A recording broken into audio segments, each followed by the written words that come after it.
तो बंगाल में बाबर प्रेमी मुसलमान कैसे ममता बनर्जी को नुकसान पहुंचा सकते हैं, तो इसके लिए आपको असदुद्दीन ओवैसी को भी सुनना होगा, जिन्होंने एक बार फिर से बाबरी प्रेम में एक पोस्ट साझा कर दिया है।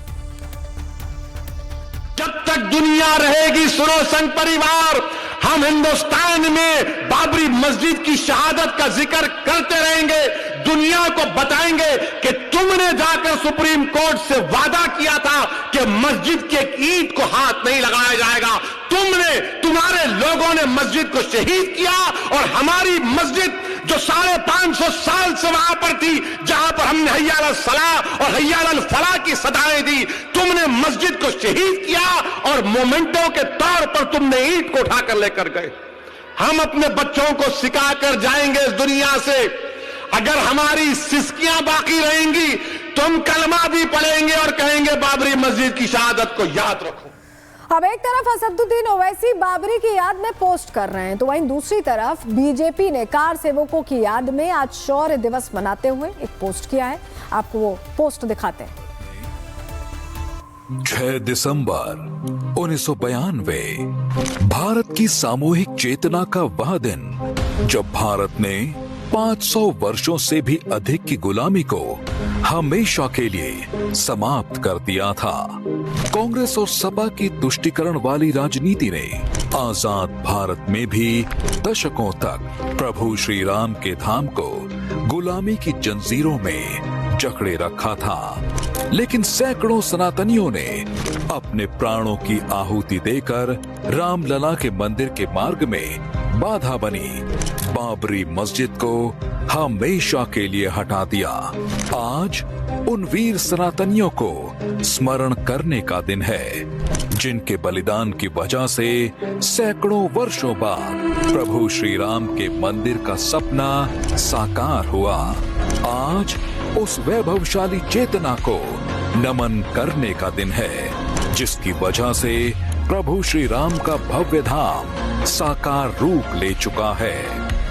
हमारे राम आ गए।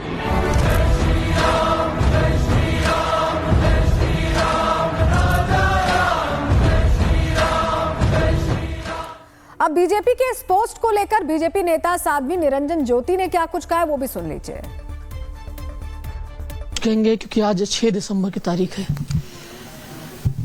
आज का दिन हम सबके लिए शौर्य दिवस के रूप में गर्व का दिन है।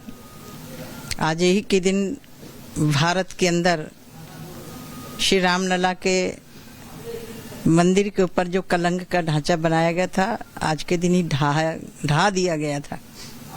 तो आज बहुत सारे लोगों की स्मृतियां पटल पे मेरे दिमाग में दौड़ रही हैं कि हम लोग तो एक गिलहरी की भूमिका में थे, लेकिन इसको धार देने के लिए हम सबके गौरव, हम सबके अभिभावक के रूप में रहे विश्व हिंदू परिषद में माननीय अशोक सिंघल जी ने सब पंथ मजहब के संतों को एक मंच में ला करके आंदोलन के लिए जोड़ा।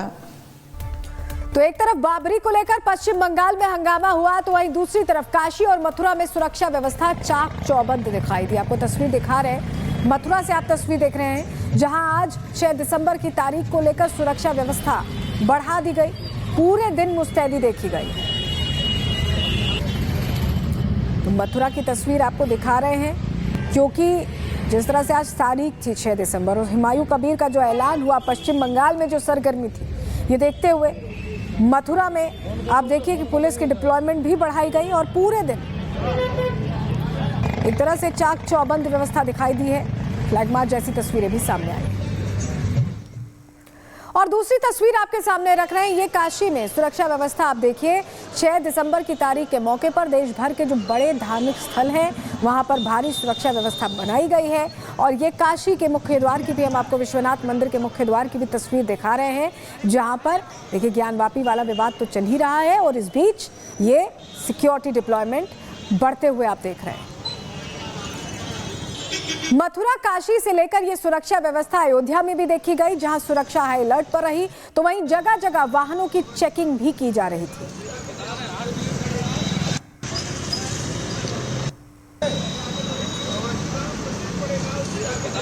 देखिए 6 दिसंबर है और एक ऐतिहासिक क्षण है। इसी 6 दिसंबर के दिन हमारे कुठारीबंदी राम भक्तों ने बाबरी को जहन्नुम में पहुंचा दिया था और जो बाबर का नाम लेता है वो स्वयं आतंकवादी है। हुमायूं कबीर जो है एक मुसलमान भाइयों को भड़काना चाहता है, समाज को तोड़ना चाहता है, समाज में नफरत फैलाना चाहता है, भारत की अखंडता को समाप्त करना चाहता है। बाबर को जो बाबरी मस्जिद का नाम लेगा और जो ईंटा लेकर के जा रहे हैं बाबरी मस्जिद के लिए, हुमायूं कबीर को जहन्नुम में पहुंचा दिया जाएगा। ये आतंकवादी विचारधारा नहीं चलेगा। भारत में फिर से आप देख रहे हैं एक बार माहौल खराब करने की कोशिश। मुर्शिदाबाद में मस्जिद बाबरी नाम से मस्जिद की नींव रखी जा रही है, क्या कहेंगे? आज 6 दिसंबर शौर्य दिवस है, पराक्रम दिवस है। आज के दिन अगर किसी भी बर्बर लुटेरे विदेशी आक्रमणकारी पापाचारी बलात्कारी का नाम लेने वाले को मिट्टी में दफन करने का काम करूंगा। हुमायूं कबीर को मैं चेतावनी देना चाहता हूं, तुमको उसी मिट्टी में दफन करूंगा। किसी भी लुटेरे के नाम पर भारत में नाम नहीं रहेगा। अब सवाल यह है कि क्या हुमायूं का बाबरी कार्ड एक मस्जिद के शिलान्यास के लिए नहीं बल्कि एक सियासी खेला है जिसके बीच अब ममता बनर्जी फंस चुकी हैं? क्या बाबरी के लिए ईंट लाने वाले मुसलमान ही अब ममता बनर्जी के वोट काटने वाले हैं? क्या ममता का मुस्लिम वोट बैंक टूट रहा है और ममता के हाथ से सत्ता का छोर भी छूट रहा है? रिपोर्ट के जरिए आपको बताते हैं।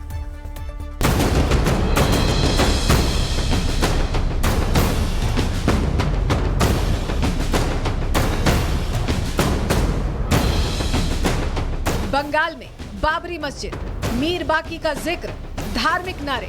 क्या हुमायूं कबीर ने बंगाल चुनाव का एजेंडा तय कर दिया है? 2 दिन पहले तक टीएमसी से विधायक रहे हुमायूं कबीर ने बैठे बिठाए बीजेपी को एक बड़ा मुद्दा दे दिया तो दीदी की चिंताएं बढ़ा दी हैं। दीदी ने चिंता मुक्त होने के लिए हुमायूं कबीर को पार्टी से बाहर का रास्ता दिखा दिया, लेकिन बाहर जाते जाते हुमायूं दीदी को बड़ी टेंशन दे गए।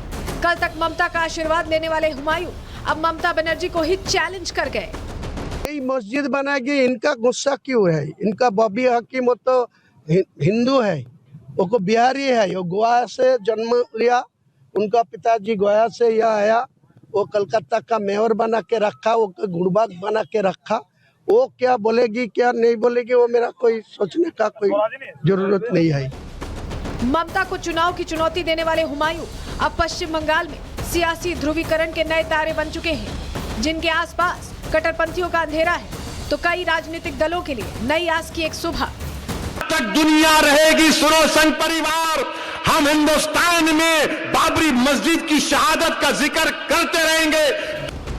अगले साल बंगाल में विधानसभा चुनावों से पहले असदुद्दीन ओवैसी की पार्टी AIMIM बांग्लादेश के सीमावर्ती जिलों में लगातार अपनी उपस्थिति बढ़ा रही है, तो वहीं हुमायूं कबीर के साथ मिलकर गठबंधन बनाने की तैयारी में है और यही वो चिंता है जो ममता बनर्जी की सत्ता के लिए चिता का काम कर रही है। भाजपा ने ममता बनर्जी पर हमला तेज कर दिया है और आरोप लगाया है कि तृणमूल पश्चिम बंगाल में बाबरी मस्जिद का ही नहीं बल्कि बांग्लादेश बनाने का शिलान्यास करने की तैयारी कर रही है। ये सब टीएमसी की नौटंकी है। बाबर के नाम पर एक भी ईंट रखी गई तो सरकार भाजपा की वहां आने वाली है, उस एक एक ईंट को उखाड़ करके फेंक दिया जाएगा। विदेशी आक्रांताओं की क्रिमिनल कम्युनल क्रूर करतूत और कलंक था वो पाताल में जा चुका है। अब चाहे वो हुमायूं हो, चाहे हुमायूं का बाप हो, चाहे बाबर हो और चाहे बाबर का बाप जो है उमर शेख हो, वो जमीन कब्र से भी निकल के आएगा तब भी जो है वो बाबरी मस्जिद जैसे जो है विदेशी आक्रांताओं की क्रिमिनल कम्युनल और क्रूर करतूत और कलंक को दोबारा स्थापित नहीं कर। ममता बनर्जी 2 तरफ से घिर चुकी हैं, तो वहीं एक फैक्ट ये भी है कि मुर्शिदाबाद, मालदा, दक्षिण 24 परगना सहित बंगाल के कई जिले मुस्लिम बाहुल्य हैं और इन जिलों में पिछले चुनावों तक मुस्लिमों के वोट तृणमूल कांग्रेस को मिलते रहे हैं। लेकिन अब ये सवाल उठाए जा रहे हैं कि टीएमसी को वोट देने के बावजूद मुस्लिम अभी भी पिछड़े हैं। सच्चर कमेटी की रिपोर्ट में भी मुस्लिमों के पिछड़े होने की बात कही गई थी, लेकिन अब भी हालात नहीं सुधरे हैं।